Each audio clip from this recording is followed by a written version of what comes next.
अब हामीहरू तेस्रो चरणमा आइपुगेको छौँ। तेस्रो चरणमा आजको टपिक छ आज अगोचर समृद्धि। डाक्टर रोजन घिमिरेज्यूले प्रस्तुत गर्नुहुनेछ। डाक्टर साहब प्लिज। ईश्वरीय शक्तिलाई नमन, स्वामी वेदाद्री महर्षिलाई नमन। यहाँहरू उपस्थित सबैलाई हार्दिक स्वागत, सबैलाई नमन। आजको यो वेदाद्री महर्षिको विचारहरू फेरि साप्ताहिक रूपमा हामीले प्रस्तुत गर्ने क्रममा फेरि एउटा रोचक रसिलो र उहाँको प्रस्तुति यो इम्पर्सेप्टिबल फेनोमेनन भन्ने एउटा विषय लिएर आएका छौँ।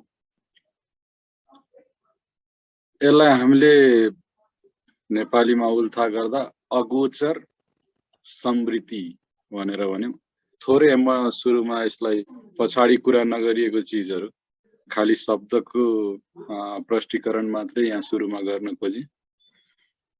यहाँ हामी जुन कुरा गरिराखेका छौँ आज, त्यो चरणबद्ध रूपमा एउटा आध्यात्मिक बाटोमा नलागिसकेको व्यक्ति, जेनरल व्यक्तिहरू छन् जो सांसारिकतामा अल्झिनु भएको छ, उहाँहरूको लागि र सुरुवाती चरणमा साधकहरूको लागि पनि जुन आफ्नो अनुभूतिमा छैन, त्यो अनुभूतिमा नभए पनि एउटा विराट प्रपञ्च अथवा विराट चिज यहाँ मञ्चन भइराखेको छ, विराट चिज काम गरिराखेको छ र त्यो त्यति नै सूक्ष्म पनि छ, त्यो त्यति नै विराट पनि छ। त्यसैमा यो सारा ब्रह्माण्ड र हामीहरू सबै त्यही चिजमा अटाएका छौँ र राम्रोसित मिलेर यो सबै चिज अगाडि बढिराखेको छ, काम गरिराखेको छ। एकदमै मिल्दो रूपमा सबै चिजलाई यहाँ स्पेस, सबै चिजले यहाँ स्पेस पाएका छन् भनेपछि त्यो अगोचर समृद्धि यो त सिधा उल्था भयो। तर त्यो भन्नाले के बुझिन्छ भने यो पुरा घटना परिघटना अथवा यो पुरा अहिले जे पनि छ देखिने दृश्य जगतमा त्यो सारा चिज, त्यसलाई हामी समृद्धि भन्यौं। र अनुभूतिबाट त्यो चिज बाहिर छ। हामीले जे पनि अनुभूति गरिराखेका छौँ, हाम्रो सामान्य अर्थमा जुन 5 इन्द्रियहरूको आउटवर्ड प्रोजेक्सन, बाहिरी प्रक्षेपण जुन हुन्छ मनले गर्छ, त्यसको आधारमा हामीले केही चिज अनुभूतिहरू लिन्छौँ। तर त्यो अनुभूतिले त्यो पुरा विराटता र त्यसको सँगसँगै त्यसको सूक्ष्मता थाहा पाउन सकिँदैन। र त्यो के हो र कसरी थाहा पाउन सकिन्छ, आजको टपिकमा स्वामीजीले बताउनु भएको छ। र यो थाहा नपाउने, यो जुन हामी भन्छौँ कि अनुभूति भनेको, हामीले पहिल्यै थाहा छ अनुभूतिमा 3वटा पक्ष हुन्छन्। एउटा भनेको केही छ, यहाँनिर हाम्रो इन्द्रियहरूले या मनले यहाँ केही छ भनेर थाहा पाउँछन्, जसलाई कग्निसन भनेर अङ्ग्रेजीमा हामीले शब्द युज गर्छौँ। र त्यो केही जुन चिज छ या हो त्यो अर्को भन्दा फरक छ भनेर हामी भेद थाहा पाउँछौँ। भनेपछि दोस्रो चिज त्यो भेदको फ्याकल्टी हो। र तेस्रो चिज भनेको अनुभव, त्यसको साँच्चीकै हाम्रो इन्द्रियसँग जुन कन्ट्याक्ट हुन्छ, स्पर्श हुन्छ अथवा त्यो हाम्रो कन्ट्याक्टमा आउँछ, त्यसपछि हामीलाई केही अनुभव हुन्छ। भनेपछि यो 3वटाको कम्बिनेसन, 3वटाको जोडले एउटा छाप हाम्रो मनमा बनाउँछ, हामीले पछिसम्म काम लाग्ने गरी। त्यसलाई हामी अनुभूति भनिराखेका छौँ। र किनभने त्यो 5 इन्द्रियबाट बनेको यो सारा यो फेनोमेनन जुन छ, त्यसलाई हाम्रो पुरानो भाषा संस्कृतमा अथवा नेपालीमा पनि प्रपञ्च भनेर भन्छ। फङ्सनली 5वटा, पञ्च 5वटा इन्द्रियहरूको फङ्सनको कारणले जे हामीले अनुभूत गरिराखेका छौँ, त्यसलाई हामी यो विराटता या यो मञ्चन भइराखेको घटना परिघटना अथवा यो सूक्ष्मता विराटता सबै जे पनि भइराखेको छ, त्यसलाई हामी बुझ्न सक्छौँ। अब अगाडि स्वामीजीको शब्दमा जस्ताको तस्तै हामी अगाडि हेर्दै जाउँ आजको टपिक। स्वामीजी भन्नुहुन्छ मान्छेको विशेष एउटा गुण छ। यो सारा इभोल्युसन जति पनि भएर आएको छ, हामी बारम्बार भनिरहेका छौँ कसरी एउटा सूक्ष्म आकाश कण हुँदै अरू निर्जीव वस्तुहरू हुँदै एक इन्द्रिय हुँदै मानवसम्म बन्न आयो। हामीमा त्यो 6औं इन्द्रियसम्म हाम्रो विकसित भइसकेको छ। हाम्रो उत्पत्ति पत्ता लगाउन सक्ने सामर्थ्य बुद्धिको कारणले र मनको डेभलपमेन्टको कारणले त्यो भइसकेको छ। र विशेष गुण के हो भन्दा मानव मात्रै यो सारा जीवित प्राणीहरूमा सक्षम छ। यो जुन हामी बारम्बार कुरा गर्छौँ स्ट्याटिक र डाइनामिक स्टेट्सहरू भनेर, स्थिर र क्रियाशील अवस्था, यो ब्रह्माण्डको स्थिर र क्रियाशील अवस्था बुझ्नको लागि मानव मात्रै। त्यही भएर यो विशेषता प्राप्त गर्न उसले यत्रो अरबौं खरबौंको इभोल्युसन पार गरेर यहाँ आइपुगिसकेको छ। र यो उसको विशेषता हो कि जहाँबाट हामी सुरुवात भयौं त्यो स्थिर तत्व, जहाँबाट हामी त्यो क्रियाशील, त्यो प्याटर्न, प्रिसिजन, रेगुल्यारिटी भनेर जुन ढाँचा, त्यो सटीकता र नियमितता, त्यो निर्जीवहरूको यो गुणहरूलाई पार गरेर हामी जुन एक इन्द्रियबाट 5 इन्द्रियसम्मको कम्बिनेसन अनि 6औं बुद्धिको प्रादुर्भाव, यो सबै भएर जुन यो सबै कसरी भयो भन्ने पनि हामी अनुभूति गर्नलाई सक्षम छौं। त्यही भएर यो मानवको एकदम विशेष गुण हो। त्यसैको आधारमा मानव मात्रै सक्षम छ यो सारा आफ्नो वरिपरि भएको यो जुन प्रचुरता छ, यो यति सौन्दर्य छ, यो सुन्दरता प्रकृतिको, यो सबै सुन्दर छ भनेर थाहा पाउन सक्ने, यो यति प्रचुर छ भनेर थाहा पाउन सक्ने र त्यसलाई एडमायर गर्न सक्ने, त्यसलाई चाहिँ राम्रो मानेर कृतज्ञ हुन सक्ने र त्यसलाई सराहना गर्न सक्ने त्यो क्यापेसिटी, त्यो सक्षमता पनि मानवसँग मात्रै छ। यो सारा जे दृश्य जगतमा छन्, ओहो यो त कस्तो गजब देखिराखेको छ, यो त कस्तो गजब छ भनेर त्यो अनुभूति गर्न सक्ने क्वालिटी मानव मात्रैमा छ। र यो सुरुवाती चरणमा यो सबै इन्द्रियहरूको जुन बहिर्मुखी स्वभाव छ, त्यसको बहिर्मुखी प्रक्षेपणले गर्दाखेरि नै यति पनि जान्न सक्ने हाम्रोमा सक्षमता आइसकेको छ। बाहिर यति सुन्दर छ भनेर देख्ने हुन्छ र यसले अझै सूक्ष्मतासँग हामी प्रकृतिसँग लयबद्ध भयौँ भने हाम्रो सारा यो जे पनि देखिएको छ दृश्य जगतमा, त्यसको ओरिजिन, त्यो कहाँबाट आयो, कसरी काम गरिरहेको छ, के छ, किन यस्तो भइरहेको छ, सारा चिज बुझ्न सक्ने त्यो मानवको एउटा सर्वोत्तम गुण छ, विशेष गुण छ। स्वामीजीले यसै भन्दै गर्दा त्यो यो घटना परिघटना सबै चिजको जुन चिज हामीले अगोचर समृद्धि भनेर भनेको छौँ, त्यो गोचर कसैको लागि कसरी गोचर, कुनै व्यक्तिको लागि हामी भनिरहेछौँ यो घटना परिघटना जति पनि भइराखेको छ, वरिपरि जे छ भइराखेको, त्यो चिज जेनरल व्यक्तिहरूको लागि त अगोचर छ, सामान्य व्यक्तिहरूको लागि त्यो अगोचर छ, त्यो थाहा पाउन नसकिने खालको छ।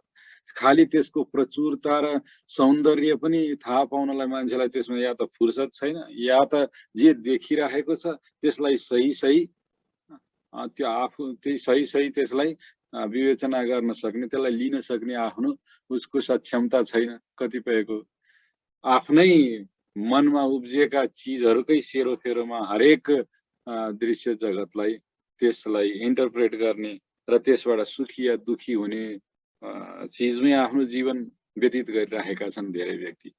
भनेपछि यो त्यस्तो गोचर भनेको हामीले थाहा पाउने चिजको लिमिटेसन त्यति मात्रै हुँदा केही व्यक्तिहरूले चाहिँ यसमा स्थिर तत्व छ, यहाँ कतै क्रियाशील तत्व छ, यहाँ कतै अणु र परमाणु मिलेर के बनाइरहेका छन् भनेर थाहा पाउने स्थिति चाहिँ कसरी भयो? त्यो अगोचर चिज केहीको लागि कसरी गोचर हुन जान्छ भन्दा यो जुन चिज, यो पत्ता लगाउने सक्ने जुन क्यापेबिलिटी अथवा सक्षमता, त्यो हरेक व्यक्तिलाई प्राप्त छ तर अनएक्सप्लोर्ड छ, त्यसमा मान्छेले आजसम्म विचारै गरेको छैन। त्यस कारणले गर्दा त्यो अगोचर भइरहेको छ। र जब उसले त्यो निहाल्न थाल्छ, हामीले जसरी एउटा कुनै सिस्टम प्राप्त गरिसकेका छौँ, सरलीकृत कुण्डलिनी योग हामीले अभ्यास गरिराखेका छौँ भने त्यो कसरी हामीले हेर्दै जाने, अवलोकन गर्दै जाने, यो अनुसन्धान गर्दै जाने, यो सूक्ष्मतालाई र यो विराटतालाई कसरी एउटै सूत्रले, एउटै तरिकाले, एउटै प्रणालीले हामी समात्न सक्छौँ अथवा त्यो चिजलाई हामी कसरी बुझ्न सक्छौँ भनेर जब त्यो पाइन्छ, तब त्यो व्यक्तिले एउटा विशेष चिज थाहा पाउँछ। त्यो विशेष चिज भनेको मानवको त्यो अहिलेको जुन उचाइ छ, शिखरता छ, त्यसको विशेषता उसले थाहा पाउँछ, जुन भनेको उसको जेनेटिक सेन्टर हो अथवा हामी उल्था गर्दा आनुवांशिक केन्द्र भनेर भन्छौँ। तर यो आनुवांशिक मात्रै पनि होइन, जुन हामी जेनरल शब्द युज गर्छौँ, यो विशेष रूपमा स्वामीजीले कोइन गर्नुभएको शब्द जस्तो लाग्छ मलाई। त्यो आनुवांशिक केन्द्रमा हाम्रो सृष्टिदेखिका सारा छापहरू त्यसमा लुकेर बसेका छन्। सृष्टिदेखिका, सृष्टि पूर्वका पनि। भनेपछि त्यो जुन स्थिर तत्त्वबाट सुरु भएको जुन क्रियाशीलता हो, त्यो क्रियाशीलताका सुरुका छापहरू, दुईटा साना साना आकाश कणहरू छन्, ती दुईटा जब ठोकिए होलान्, ती जोडिए होलान्, ती सबै हुँदाखेरि तिनको अन्तर्क्रियामा जे छाप तिनीहरूले बोके, त्यो छाप अहिलेसम्म हामी क्यारी गरिराखेका छौँ, अहिलेसम्म हामी लिएर हिँडिराखेका छौँ। र त्यो कहाँ गएर बसेको छ हरेकमा? त्यो त्यही जेनेटिक सेन्टरमा, आनुवांशिक केन्द्रमा गएर बसेको छ। भनेपछि जेनेटिक सेन्टर आफैमा के हो? स्वामीजीले यसमा पनि बताउनु भएको छ पछि, तर अहिलेलाई हामी यति नै भनौँ। त्यसमा हाम्रो मन, यहाँ तल तेस्रो पोइन्टमा उहाँले भन्नुभएको छ, त्यो स्थिर तत्त्व पनि त्यसैमा छ। स्थिर तत्त्व भनेको डिभाइन, दोस्रो भनेको हाम्रो लाइफ एनर्जी, भनेको हाम्रो आकाश कणको जुन झुप्पा, जुन हामी आत्मा भन्छौँ, त्यो जुन शरीरभरि फैलिराखेको छ, त्यसको केन्द्र पनि त्यही हो। त्यो परमात्माको केन्द्र पनि त्यही, हाम्रो शरीरमा जुन परमात्माको अंश छ त्यसको केन्द्र पनि त्यही हो। र हाम्रो मनको केन्द्र पनि हो, अर्थात् हाम्रो बायोम्याग्नेटिजमको केन्द्र पनि त्यही हो। भनेपछि हाम्रो शरीर चल्नको लागि जुन आकाश कणहरू घरिघरि निरन्तर घुमिराखेका छन्, ती घुमिराखेका आकाश कणहरूको केन्द्र, मनको केन्द्र भनेको हाम्रो जैविक चुम्बकत्वको केन्द्र, र डिभाइन भनेको त्यो परम तत्त्वको, स्थिर तत्त्वको केन्द्र पनि त्यही नै हो, एउटै हो। र जेनरली जो व्यक्तिले आफ्नो कुण्डलिनी शक्तिलाई चलायमान गर्न सिकेको छैन, उसको लागि आफ्नो शरीरको 3 डाइमेन्सनल फिजिकल सेन्टर, त्यो शरीरको संरचनाको सेन्टर पनि त्यही नै हो, जुन मूलाधारमा स्थित हुन्छ। भनेपछि त्यो अवस्थालाई, त्यो चिजलाई, त्यो सेन्टरलाई हामी आनुवांशिक केन्द्र भनेर भन्छौँ। र यहाँ कसैले भन्नुभएको पनि छ पहिला, जुन डिभाइनको पनि सिट हो, केन्द्र हो, भनेपछि हाम्रो केन्द्र ब्रह्माण्डको नै केन्द्र हो। सायद कतै विवेकानन्दले कहीँ भन्नुभएको थियो, हरेक व्यक्ति यो युनिभर्सको सेन्टर हो। त्यो हामी बुझ्दै जाउँला। तर हरेक व्यक्ति त्यो स्थिर तत्त्वको सेन्टर आफ्नो शरीरमा जहाँ छ, त्यो आनुवांशिक केन्द्रमा छ। र हामीलाई थाहा छ कि त्यो आनुवांशिक केन्द्र अथवा त्यो डिभाइन स्थिर तत्त्वमा अल सराउन्डिङ, अल पर्वेजिभ प्रेसर छ। त्यही भएर जुन ठाउँ, जुन सुकै ठाउँमा पनि स्थिर तत्त्वमा बराबरीको प्रेसर लागिराखेको हुन्छ भने त्यो कुनै पनि केन्द्र, कुनै पनि बिन्दु जहिले पनि सेन्टर नै हुन्छ। त्यो सबैतिरबाट इक्वल्ली सेन्टरै जस्तो व्यवहार गर्दछ। त्यही भएर त्यो हरेक व्यक्ति ब्रह्माण्डको केन्द्र हो।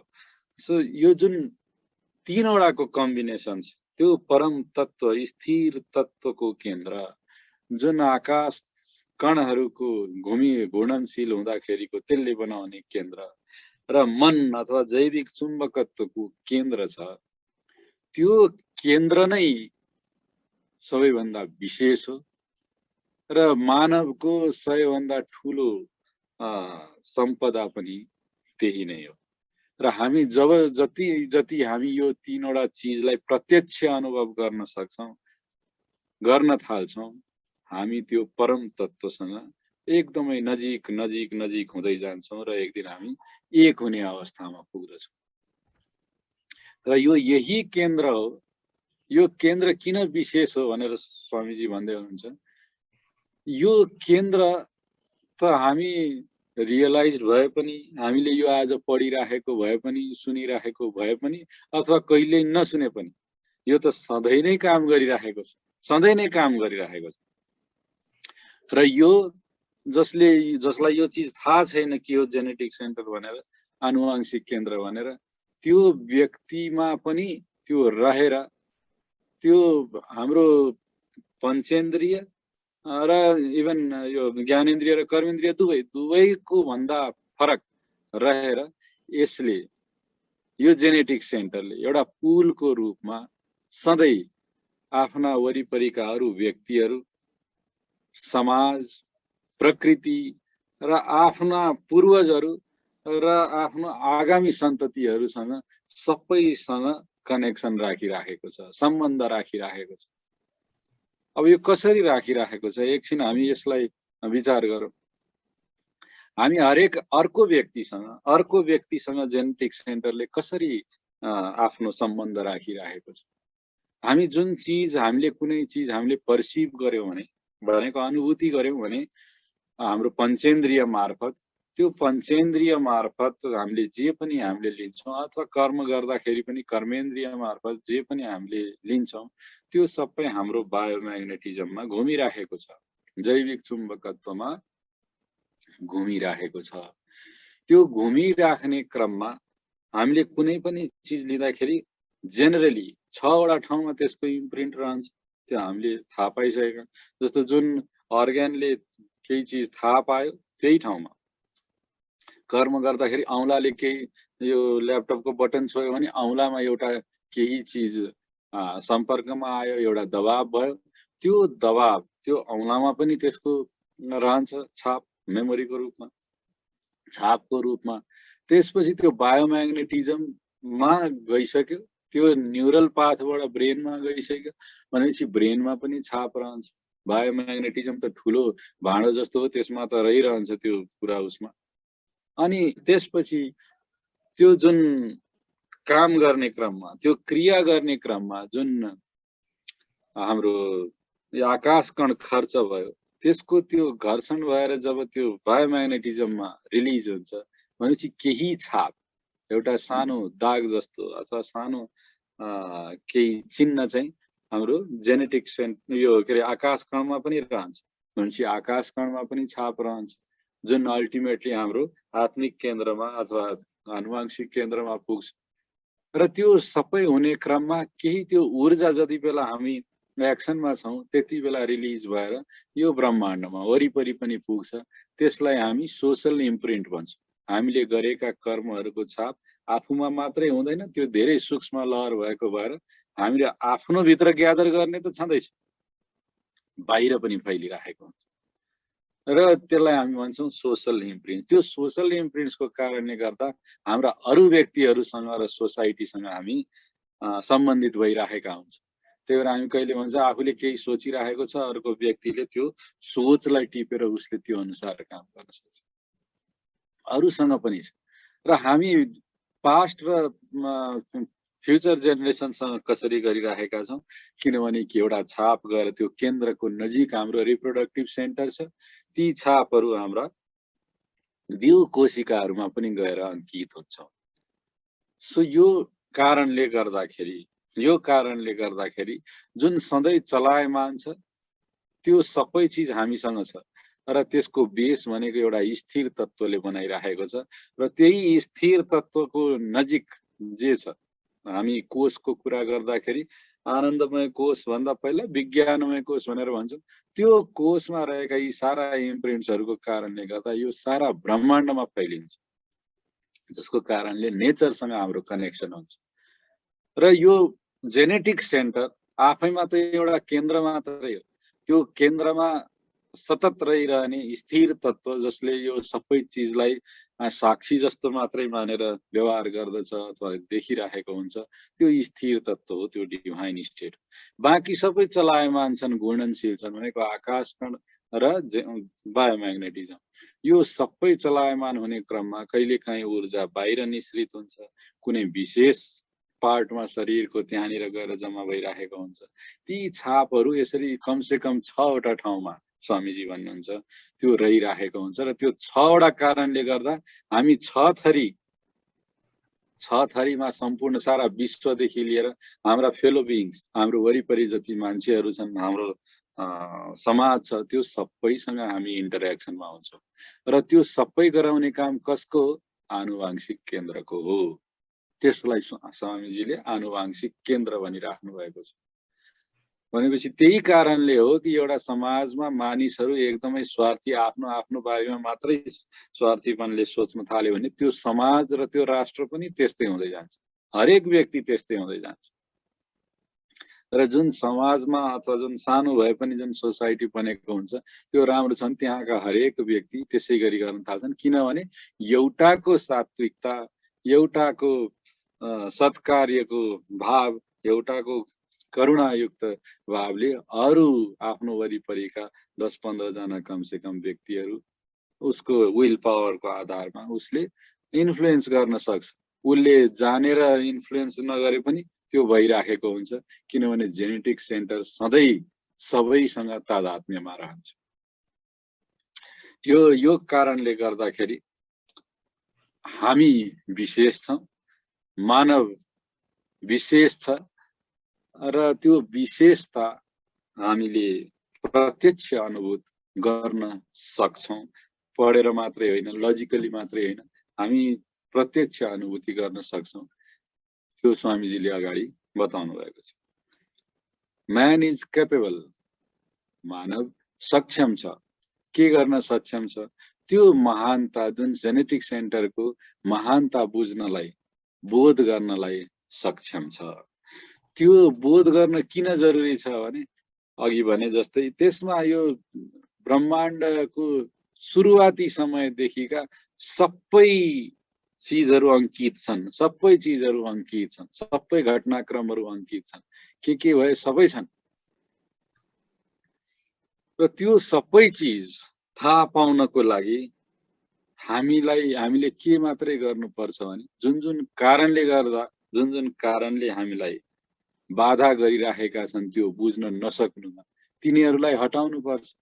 भनेपछि हामीले जुन गोचर चिज भनेर छ, मनको बाहिरी प्रक्षेपणमा नै हामी अल्मलियौं भने त्यो हामीले जुन खजाना भित्र राखेका छौं त्यो चिज हामी देख्दैनौं। भनेपछि बाहिरी प्रक्षेपण अनावश्यक चिजहरूबाट हामी हट्दै गयौं भने हामी त्यो भित्र दर्शन गर्न थाल्छौं आफैमा के छ भनेर, र त्यसलाई हामी प्योर राख्न थाल्छौं। बेदाग सफा राख्यौं भने, अलिकति सरसफाई गर्यौं भने हामी जे छ त्यो जस्ताको तस्तै देख्छौं। त्यही भएर स्वामीजीले भन्नुभएको छ, हाम्रो 4 वटा स्टेप भन्नुभएको छ, जुन मानिसको आध्यात्मिक चरणहरू, उपलब्धिका चरणहरू अथवा बाटो भन्नुभएको छ, पथ, आध्यात्मिक पथमा जुन चरण भेटिन्छ त्यो भनेको पहिलो भनेको त ध्यान सिक्नु पर्यो। दोस्रो भनेको त इन्ट्रोस्पेक्सन, आत्मनिरीक्षण हो। त्यो आत्मनिरीक्षण गर्दाखेरि आफ्ना मैलोहरू सबै देखिन्छन्। तेस्रो भनेको प्युरिफिकेसन, पवित्रीकरण, जुन यो अर्को पोइन्टमा स्वामीजीले भनिराख्नु भएको छ। Purification of the genetic centre is the primary aim. त्यो जेनेटिक सेन्टर, यो जुन आनुवांशिक केन्द्र अथवा आत्मा भनेर जेनरली प्रयोग हुन्छ हाम्रो समाजमा, आत्मिक केन्द्र, आत्मा भनेर भन्छ, त्यसको पवित्रीकरण, त्यसको शुद्धिकरण चाहिँ त्यसपछिको चरण, त्यसपछिको बाटो हो। जब इन्ट्रोस्पेक्सन गरे जब हामी थाहा पाउँछौँ कि भित्र हो मैले त यत्रो चिज जम्मा गरेको छु, यसले त यहाँ भित्रको जुन केही न केही त छ, जुन सबैले भनिरहेछन् खजाना हो भनेर, हाम्रो यो वेदले भनिराखेको छ, अरू सारा धर्मले भनिराखेका छन्, सारा हाम्रो ग्रन्थहरूले भनिराखेका छन्, गुरुहरूले भनिरहनु भएको छ, सब सिद्ध पुरुषहरूले भनिराख्नु भएको छ। यत्रो मैलो त मैले देखेँ, त्यो सही चिज, त्यो खजाना यत्रो मान्छेले भनेका छन् भने यही फोहोरको थुप्रोले छोपिराखेको छ। त्यही भएर यो मैले देखिसकेको छु भने मैले यसको शुद्धिकरण गर्नुपर्छ। त्यही भएर स्वामीजीले पनि आफ्नो सिस्टममा, हाम्रो प्रणालीमा, सरलीकृत कुण्डलिनीको योगको प्रणालीमा तेस्रो स्थिति भनेको, तेस्रो चरण भनेको शुद्धिकरणको हो, जेनेटिक सेन्टरको शुद्धिकरण। त्यो शुद्धिकरण गरिसकेपछि हामी कुन अवस्थामा आउँछौँ? स्वामीजीले चौथो चरण भनेको पूर्णता भन्नुभएको, पूर्णताको चरण। त्यो अवस्थामा हामी पूर्ण हुन्छौँ। त्यही अवस्था भनेको समाधिको अवस्था हो, त्यही अवस्था भनेको परमलाई बोध गर्ने अवस्था हो। तर एउटा साधक जसले सुरु गरेको छ आफ्नो यो सबै साधना पथ सुरु गरेको छ, उसले सुरुवाती अवस्थामा यो सबै चरणहरू बारम्बार रिपिट गर्नुपर्ने हुन्छ। भनेको उसले यो मेडिटेसन ध्यान गर्छ, ध्यानको अवस्थामा हाम्रो ध्यानकै मेथडबाट हामी त्यो पूर्णतासम्मलाई टच गर्न सक्छौँ, स्थिर तत्त्वसम्म हाम्रो ध्यानले पुर्याउँछ। तर फेरि हामी फर्किन्छौँ अनि हामी यो पनि थाहा पाउँछौँ कि हामीसँग कति चिज आत्मनिरीक्षण गर्दा थुप्रो चिज छ, हामी शुद्धिकरण पनि गर्दै जान्छौँ। भनेपछि हामी त्यो टच गर्दै जान्छौँ। हरेक मेडिटेसनमा हामी त्यो परम तत्त्वलाई टच गर्ने काम गर्छौँ। हरेकचोटि आत्मनिरीक्षणमा बस्दा हामी हाम्रा मैलोहरू जे छन् सफा गर्नुपर्ने, हामीले के जम्मा गरेका छौँ, अनावश्यक चिजहरू, अनड्यू चिज, अनड्यू एट्याचमेन्ट, राग द्वेषका विभिन्न चिजहरू छन्, त्यो चिज हाम्रो अविद्याको कारणले जुन छ त्यो बिस्तारै हटाउँदै जान्छ। त्यो हटाउँदै गएपछि हामी फेरि शुद्ध हुँदै जान्छौँ, फेरि त्यो टच गर्छौँ पूर्णता। तर तुरुन्तै हामी यो संसारमा हाम्रो व्यवहार गर्दाखेरि फेरि केही अलिकति मैलो, हामी त पूर्ण त हामी एकदमै एक्सपिरियन्स भइसकेका छैन, त्यही भएर फेरि केही दोषहरू हामी फेरि लिन्छौँ, फेरि प्र्याक्टिस गर्छौँ। भनेपछि बारम्बार प्र्याक्टिस गर्दा हाम्रा अशुद्धिहरू घट्दै जान्छन् र हामी सतत हरेक व्यवहारमा पनि त्यो परम तत्त्वसँग सामञ्जस्य राखेर, त्यो परम तत्त्वसँग एक नै भएर त्यही सम्मको अवस्थामा नै सबैसँग व्यवहार गर्ने स्थितिमा हामी पुग्न सक्छौँ। त्यो हाम्रो बाटो हामीले प्राप्त गरिसकेका छौँ। मानव हौँ, हाम्रो विशेषता छ, हाम्रो विशेष गुणहरू छ भनेर पनि हामीले थाहा पाइसकेका छौँ, पढेर थाहा पाइसकेका छौँ, तार्किक रूपमा थाहा पाइसकेका छौँ। हामीले त्यो प्रत्यक्ष अनुभव गर्ने हामीले सिस्टम प्रणाली पनि प्राप्त गरिसकेका छौँ। र त्यो प्राप्त गर्ने तरिका के हो? त्यो आफ्नो जुन सेन्टर छ, आत्मिक केन्द्र छ, आत्मा छ, त्यसलाई बुझ्नु जस्ताको तस्तै हो। त्यसलाई जस्ताको तस्तै बुझ्नु भनेकै ब्रह्माण्डको सारा सम्पूर्ण रहस्यहरूलाई बुझ्नु हो। त्यही भएर यो दुईटा चरण कतिपय व्यक्तिहरूले ठुला महापुरुषहरूले भन्नुहुन्छ सेल्फ रियलाइजेसन र गड रियलाइजेसन। जब हामी हाम्रो आत्मिक केन्द्र आत्मालाई बुझ्छौँ तब हामी सेल्फ रियलाइजेसन प्राप्त गर्छौँ। ए म त यो हुँ, ममा यत्रो धेरै गुणहरू छ, म त यो परमात्माकै अंश हुँ, जुन सबैले भनिराख्नु भएको छ परमात्माको यस्तो गुण हुँदो रहेछ भनेर, त्यही गुण त ममा पनि छ। त्यही भएर म पनि परमात्माकै अंश हुँ। त्यही परमात्माको अंशमा अरू यो व्यवहारिक रूपमा काम गर्ने क्रममा मसँग यति चिजहरू अरू धेरै रहेछन्। तर त्यही चिजलाई राम्रोसित बुझ्न सके भने त यो सारा ब्रह्माण्डको सृष्टिदेखिको अहिलेसम्मको सारा चिज म थाहा पाउन सक्ने रहेछु। त्यो अवस्था भनेको म के हुँ भनेर थाहा पाउने अवस्था भनेको आत्मबोध हो, सेल्फ रियलाइजेसन। र जब मान्छे त्यसपछि अर्को चरणमा पुग्छ, जब ब्रह्माण्डमा यो धेरै ठाउँमा यो के हो भनेर बुझ्ने क्रममा जब ब्रह्मसँग एक हुने प्र्याक्टिस उसको बढ्दै जान्छ, तब उसले के थाहा पाउँछ भने त्यो जुन सारा सृष्टिमा व्याप्त छ, सारा सृष्टिमा व्याप्त छ, त्यही म भित्र पनि रहेछ र म भित्र जे छ त्यो सारा ठाउँमा त्यही नै छ र त्यो सबैको स्रोत एउटै हो र त्यो सबै नै एकै हो, दोस्रो कुनै छैन। त्यो अवस्था भनेको परमात्मा बोध हो। आफूभित्र विशेष गुण छ, परमात्मीय गुण छ, परमात्मा बसेका छन् भनेर अंशको रूपमा बसेका छन् भन्नु आत्मबोध हो। सारा सृष्टिमा परमात्मा बाहेक केही पनि छैन भनेर बोध गर्ने अवस्था आउनु भनेको परमात्मा बोध। त्यसैले अन्त्यमा म यति नै भने कि हामी हाम्रो युनिक पोटेन्सियल, हाम्रो यो इभोल्युसनको क्रममा, हाम्रो विकास क्रममा हाम्रो मनको एउटा विशेष अवस्था, छैठौं इन्द्रिय भनेर भन्नुहुन्छ स्वामीजीले, आफ्नै स्रोतको खोजी गर्न सक्ने, आफै भित्र के छ भनेर निरन्तर अनुसन्धानरत रहन सक्ने र त्यसलाई पछ्याउनको लागि जे पनि आफ्नो संकल्प शक्ति प्रयोग गरेर अगाडि बढ्न सक्ने हाम्रो युनिक पोटेन्सियल छ। हाम्रो चाहिँ त्यो पोटेन्सियल एकदम विशेष खालको छ र त्यही विशेष खालको हाम्रो गुणको कारणले हामी जुन सामान्यतया हेर्दाखेरि यस्तो पनि कहीँ हुन्छ र यस्तो पनि गर्न सकिन्छ र हामी त ठुलो ठुलो चमत्कारहरू सुन्छौँ, यस्तो पनि हुन्छ र यस्तो पनि गर्न सकिन्छ र भनेर हामी जुन सोच्ने बानी छ, त्यो सबै चिज जब यो हामी बुझ्छौँ, हामी आफूलाई, हाम्रो आत्मिक केन्द्रलाई, यो ब्रह्मलाई, ब्रह्माण्डलाई बुझ्ने जब हामीमा त्यो सामर्थ्य आउँछ, यहाँ कुरा गर्दा हामी आत्मिक केन्द्रलाई जब हामी बुझ्न सक्ने हुन्छौँ, त्यति बेला यो जुन सामान्यतया अगोचर लागिरहेको छ त्यो सबै नै गोचर हुन्छ र हामी त्यो आत्मबोधमा प्राप्त हुन्छौँ। आजलाई यति नै। ईश्वरीय शक्तिलाई नमन, स्वामी वेदाद्री महर्षिलाई नमन। ईश्वरीय शक्तिको हामी सबैमा सदैव कृपा रहिरहोस्। Be blessed by the divine. धन्यवाद। थैंक यू डॉक्टर साहब। यो साह्रै गहन विषय थियो, तर हाम्रो स्वामीजीले साह्रै छोटोमा त्यो गहन विषयलाई उठाउनु भएको रहेछ, प्रस्तुत गर्नु भएको रहेछ, बाटो देखाउनु भएको रहेछ।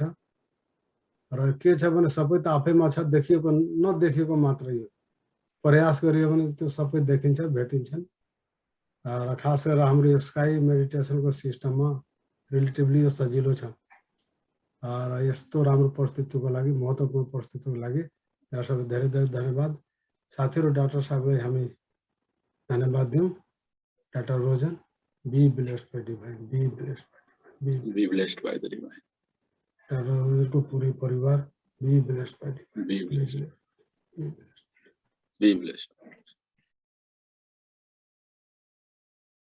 सर्वप्रथम ईश्वरमा नमन र गुरु वेदाद्री महर्षिमा नमन र यहाँ उपस्थित सबै साथीभाइहरूमा मेरो नमन छ। यो आजको प्रस्तुतिले मलाई धेरै अलिकति स्ट्राइक गरिरहेको छ। गुरुले जुन एक किसिमको विचारहरू चाहिँ अब प्रतिपादन गर्नुभएको छ, यो विचार अति नै अमूल्य छ। ज्ञानको चाहिँ के भन्दा एकदम क्रिम कुरो जस्तो चाहिँ मलाई चाहिँ वास्तवमा चाहिँ लाग्यो। जुन डाक्टर रोजनले प्रस्तुत गर्नुभयो यो कुरोले, अथवा हाम्रो गुरुको जुन विचारहरू उहाँले जुन प्रस्तुत गर्नुभयो, यसमा के तीनटा चारवटा कुराहरू, एउटा अहिलेसम्म सिकेका कुराहरूको चाहिँ के यो एउटा जिस्ट, एउटा सार कुरो जस्तो चाहिँ वास्तव मलाई चाहिँ अब लाग्यो। सर्वप्रथम के भनेदेखि अब मेरो अनुभवले के बतायो भनेदेखि एउटा प्रकृतिको इभोल्युसनको प्रक्रियामा, विकासको प्रक्रियामा चाहिँ के भनेदेखि एउटा उत्कृष्ट क्रिएचर त हुँदै हो, यो प्राणी हो। र यो प्राणीको के भनेदेखि अब छैठौं इन्द्रिय जुन सोच्न सक्ने जुन किसिमको एउटा जुन शक्ति, जुन धेरै विकास भएको छ, यो गुणले नै गर्दाखेरि के भनेदेखि यो मान्छेलाई यत्रो किसिमको चाहिँ उन्नति प्रगति चाहिँ वास्तवमा गर्न सकेको हो। हामी आफै मानव भएको कारणले गर्दाखेरि हामीले मानवको चाहिँ अब हामीले धेरै प्रशंसा गर्यौं, यो एउटा स्वाभाविक कुरो हो। मानवको एउटा चाहिँ के भनेदेखि अब महत्त्वपूर्ण गुण भनेको चाहिँ के भनेदेखि आफूले सोचेका, बुझेका, बोध भएको कुरालाई यसले अब हामीले विचार र वाणीबाट चाहिँ हामीले व्यक्त गर्न सक्छौँ। आफ्नो प्रगति उन्नतिको लागि चाहिँ यो गुणले चाहिँ अब धेरै काम गर्यो। किन यो गुणले गर्दाखेरि मान्छे यति धूर्त भयो, यति चतुर भयो कि यसले प्रकृतिका के विभिन्न साधन र स्रोतहरूलाई, वनस्पतिलाई, पशु पन्छीहरूलाई, अरू प्रकृतिका के भनेदेखि जुन अब चिजहरूलाई यसले धेरै दोहन गर्यो। दोहन गरेको हुँदा यसले किन प्रकृतिमाथि चाहिँ यसले ठुलो प्रहार भइरहेको छ अहिले चाहिँ। प्रकृतिको अति दोहन भएको कारणले गर्दाखेरि अहिले प्रकृतिमा चाहिँ के भनेदेखि वातावरणीय विनाश, जुन इकोलोजीमा जुन किसिमको चाहिँ अब क्षयहरू भइरहेको छ, क्षयकरणहरू भइरहेको छ एकदम होइन। यो चाहिँ अब यो चाहिँ के भनेदेखि परिवर्तनको लेभलमा मात्रै यो छैन कि जोखिमको लेभलमा चाहिँ यो वास्तवमा पुगिसक्यो। सबभन्दा ठुलो चाहिँ जुन अब जसले के भनेदेखि दोहन गर्यो, जसले के ध्वंस गर्यो, त्यो प्रकृतिले के त्यो ध्वंसकर्तालाई नै के भनेदेखि अब सबभन्दा पहिले सखाप गर्छ। किन त्यो ध्वंसकर्तालाई सखाप नगरिकन अरूको संरक्षणै हुँदैन। त्यस कारणले के भन्दा मान्छेलाई के भनेदेखि अहिले यो ठुलो थ्रेट पनि छ। अहिले चाहिँ प्रकृतिबाटै अब किन यो थ्रेट भइरहेछ। भौतिकवादीहरू जो विज्ञानका विद्यार्थीहरू छन्, जो वैज्ञानिकहरू छन्, उनीहरूले खालि प्रकृतिको दोहन कसरी हुन्छ भन्नेतिर मात्रै उनीहरू चाहिँ लागिरहेछ। खालि आफ्नो कुनै आर्थिक उपलब्धि, सामाजिक प्रतिष्ठाको कुराहरू र राजनीतिक शक्तिलाई के भनेदेखि हत्याउने किसिमको चाहिँ प्रक्रियामा मात्रै उनीहरू किन लागेका छन्। किन हामीले प्रकृतिको एउटा स्याहार सम्मान र प्रकृतिको प्रेमप्रति पनि अब हामीले यो कुरा ध्यान दिनु, सँगसँगै रूपमा चाहिँ इक्वेल्ली चाहिँ हामीले चाहिँ के भनेदेखि ध्यान दिन सक्यौँ भनेदेखि चाहिँ के भनेदेखि अब हाम्रो अस्तित्व धेरै लामो समयसम्म रहला होइन। अर्को कुरो चाहिँ के भने चाँडो कुरो चाहिँ जुन अहिले चाहिँ अब हाम्रो डाक्टर रोजनले प्रस्तुत गर्नुभयो, यसको बारेमा मैले अलिकति चाहिँ के भनेदेखि अब अनुभव अलिकति म यहाँ सेयर गर्न चाहन्छु होइन। योग र ध्यान पहिलो कुराहरू हो जसले अब हामीले योग र ध्यान चाहिँ के भनेदेखि अब गर्दै गर्दै गर्दै गर्दै गर्दै जाँदाखेरि जति अब हामीले के भने योग गर्दै गयो, अब ध्यान गर्दै गयो, त्यति हामीले प्रकृतिका भेदहरू चाहिँ के भनेदेखि बुझ्दै बुझ्दै वास्तवमा जाने रहेछौँ। अब दोस्रो कुरो भनेको चाहिँ के भनेदेखि ध्यानपछि अब हाम्रो चाहिँ आत्मनिरीक्षण भन्ने किसिमको कुरो आएछ। अब आत्मनिरीक्षण, आफ्नो निरीक्षण, आफूभित्रको निरीक्षण गर्दाखेरि के भनेदेखि हामीले अरूलाई पनि के भनेदेखि छुटाउनु हुँदैन है। म पनि प्रकृतिको एउटा अंश हुँ है, परमात्माको अंश हुँ, त्यस भनेर परमात्मालाई चाहिँ के भनेदेखि बिर्सनु हुँदैन। दोस्रो कुरो यसमा मैले अलिकति यो कुरो जोड्न चाहेँ। तेस्रो कुरो चाहिँ के भनेदेखि अब जुन उहाँले भन्नुभयो कि गुरुले भन्नु प्युरिफिकेसन होइन। यो अब प्युरिफिकेसन भन्ने कुराहरू चाहिँ के भनेदेखि जति हामी बाहिरी समाजमा चाहिँ पदार्थसँग चाहिँ के भनेदेखि अब अन्तर्क्रियाहरू गर्छौँ त्यति हामी चाहिँ पोल्युटेडै वास्तवमा हुन्छौँ। त्यस कारणले यहाँ चाहिँ अब हामीले बुझ्नुपर्ने कुरो चाहिँ के छ भन्ला भनेदेखि प्युरिफिकेसनको कुरोमा चाहिँ अब सबभन्दा पहिले त के भनेदेखि अब हामी आफू चाहिँ प्युरिफिकेसन, हामी चाहिँ के भनेदेखि शुद्ध हुनु पर्यो एकदम। हामी शुद्ध भइसकेपछि के भनेदेखि अब हाम्रो घर परिवारलाई शुद्ध बनाउनु पर्यो, अनि छिमेकीहरूलाई शुद्ध बनाउन सक्नु चाहिँ पर्यो। त्यो इनर्जी फ्लो भएको कारणले गर्दाखेरि अलिकति त्यो छिमेकमा चाहिँ डेमोन्स्ट्रेसन इफेक्ट भन्ने कुरो चाहिँ वास्तवमा पर्छ। त्यो परिवर्तन अलिकति समाजमा अब हामीले देख्न सक्छौँ। यो कुरोलाई के अब हामीले आफूले अब नबोलिकन भने भरले त यसको प्रभाव बिस्तार बिस्तार मात्रै जान्छ। तर यो कुरो यसरी अब हामीले बोल्यौँ नि, अब यो मिडियाबाट अब धेरै कुरो गयो, यो एउटा माध्यम भयो। अर्को कुरो अब हामीले यी कुराहरूलाई के लेखेर एउटा पब्लिकेसन गरेर हामीले अब सारा मासमा चाहिँ अब हामीले पढाइसकेको छ। धेरै जसो मान्छेले अब पढ्लान् बुझ्लान् एकदम होइन। यो हामीले अहिले बोलेको त के भन्दा यो रुद्री पूजा लाउँदा बाहुनले चाहिँ हाम्रो पण्डितले चाहिँ अभिषेक छर्ने भनेर भन्छन् नि, हो त्यो अभिषेक छर्नु पर्यो। यो त हामीले अहिले गरेको कुरो त अभिषेक छरे जस्तो मात्रै हो होइन। त्यस कारणले गर्दा यो अभिषेक छरेको कुरोलाई हामीले अलिकति जति धेरै ठाउँ पुर्याउन सक्यो त्यति चाहिँ के भनेदेखि यो हाम्रो इनर्जी चाहिँ यो सकारात्मक इनर्जी चाहिँ बढी फ्लो हुन्छ। अन्तिममा गएर चाहिँ के भनेदेखि अब एउटा लास्ट कुरो जुन अब गुरुले भन्नुभयो समग्रतामा के भनेदेखि अब जुन अब हामी खालि अहिले अब आत्मा यहाँनिर कुरो अब गुरुले फेरि गएर महत्त्वपूर्ण कुरो भन्नुभयो कि अब हामीले अहिले यो तिनवटासम्म आफूलाई नै बढी चाहिँ केन्द्रित गऱ्यौँ, हामीले आफूलाई केन्द्रित गऱ्यौँ। तर अब महत्त्वपूर्ण कुरो चाहिँ के भनेदेखि अब कुरो के हो भने आफूलाई मात्रै केन्द्रित नगर है। त्यो तिम्रो आत्मा, तिमीले जुन एउटा सोच छ सकारात्मक सोचहरू, तिमी चाहिँ अब त्यो चाहिँ कुराहरू समग्रतामा एकदम होलनेस होइन, वननेस होइन, अथवा त अद्वैत अथवा के भनेदेखि प्रकृतिसँग तिमी चाहिँ के भनेदेखि मिलन गर, परमात्मा आत्मालाई के परमात्मासँग चाहिँ के मिलन गर भन्ने कुरो चाहिँ अब यहाँ चाहिँ भन्नुभयो। परमात्मासँग मिल होइन भन्नुको मतलब के भनेदेखि अब तिमी समग्रता होइन पूर्णतामा तिमी चाहिँ मिल भन्नुको मतलब के भने हामी चाहिँ प्रकृतिलाई के भनेदेखि अब नबिर्स है। तिमी त के भने प्रकृतिको अंश हौ, हामीहरू चाहिँ।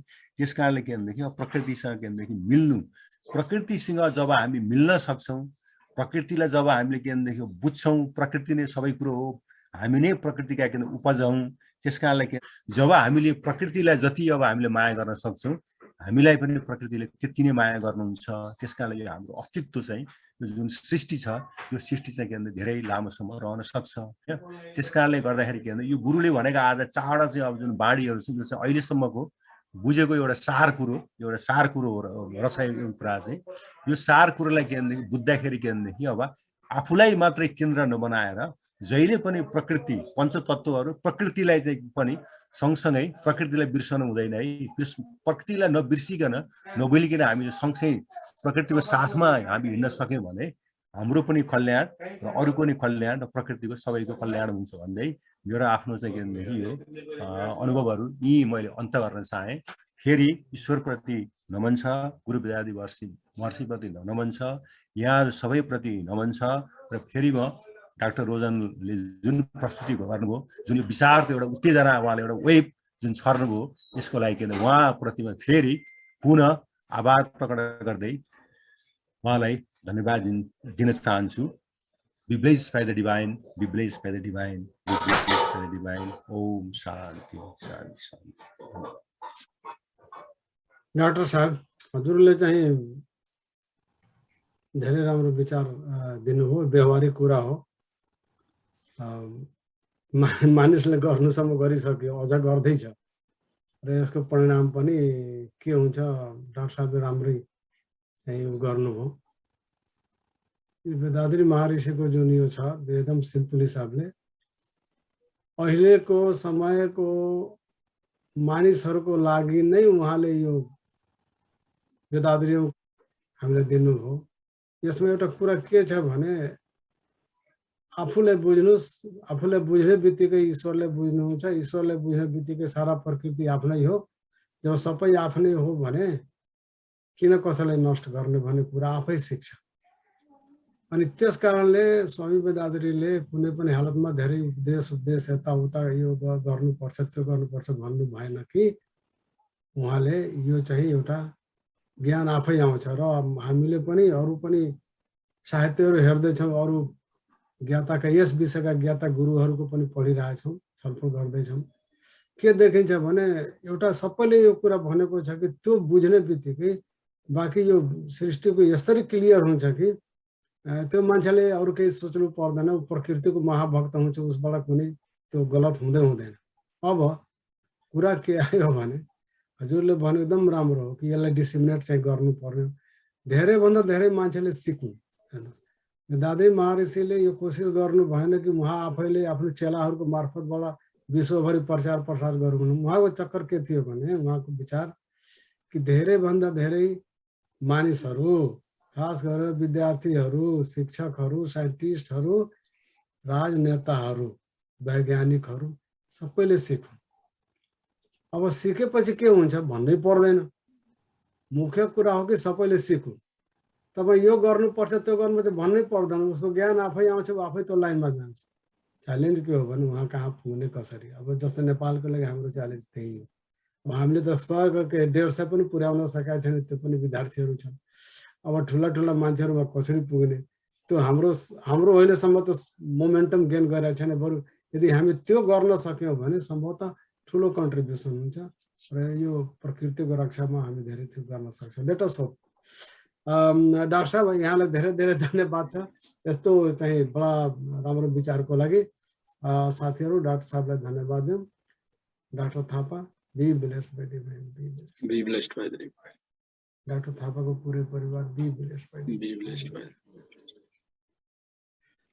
अर्को हप्ता हाम्रो भाइ टिकाको टाइम आउन लाग्छ।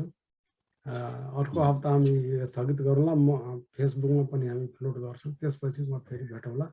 तबसम्म लागि ईश्वरीय शक्तिको कृपा हामी सबैमा सबै रहिरहोस्। ईश्वरीय शक्तिलाई नमन। गुरु वेदाद्री महर्षिलाई नमन। Be blessed by divine. Be blessed. Be blessed.